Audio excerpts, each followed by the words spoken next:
good morning. Today discuss about the special considerations of women in sports. So today discuss about pinakes, menstruational dysfunctions, pregnancy and menopause. Pregnancy is menopause not a part of your syllabus. So discuss about only two consideration. One is pinakes, one is menstruational dysfunction.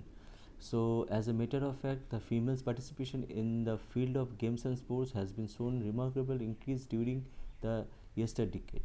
This change has been noticed not only in India but across the world. But on the other hand, a large part of the population still has an opinion that sports and games are not directly linked to women. Women are not accepted to be muscular, robust, aggressive, and dominant. Many people opine that women have different anatomical and physiological structures and capacities which are not suitable for sports activities. They even say that participation in sports leads to various problems during menarche, menstruations, pregnancies, and menopause. In order to avoid the misconception and myth, let us study the relationship of this biological process and women's participation in sports.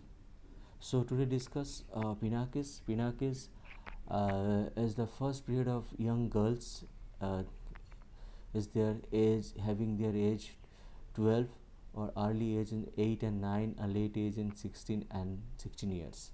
And menstruation dysfunctions as a disorder or irregularity in woman menstruation cycle. It's a various type of disorder. So in these dysfunctions, so commonly is there are the six various type of disorder in this menstruation dysfunctions. First one is absence of menstruation this period and pre-menstruation symptom, abdominal cramp, heavy or prolonged period, irregular menstruation period, and delay in first menstruation period. So they are the type of menstruation dysfunctions. So now mainly for focus were menstruations and sports participation. So is this for good for women sports participations or not, or is it suitable for the women sports participation or not? So let's discuss.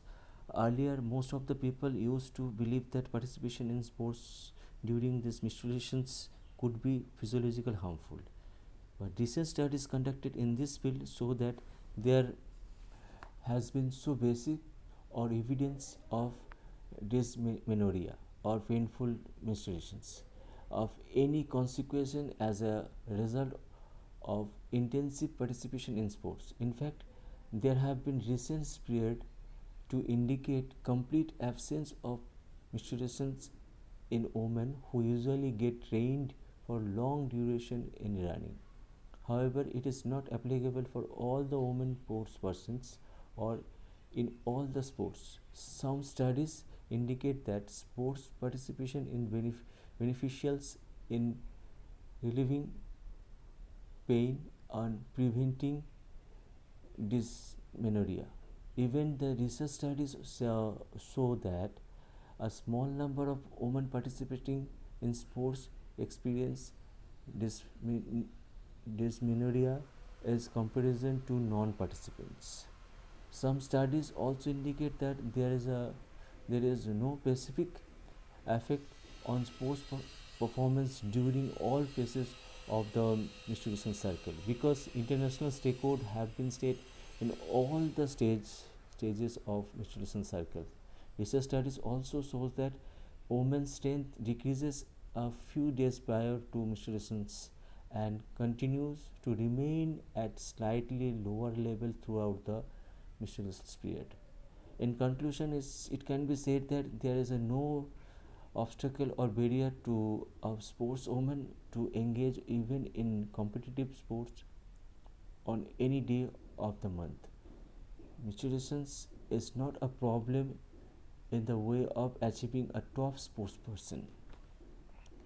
So this is not a problem for the way of achieving of the top sports person. So this much was today's topic. Thank you.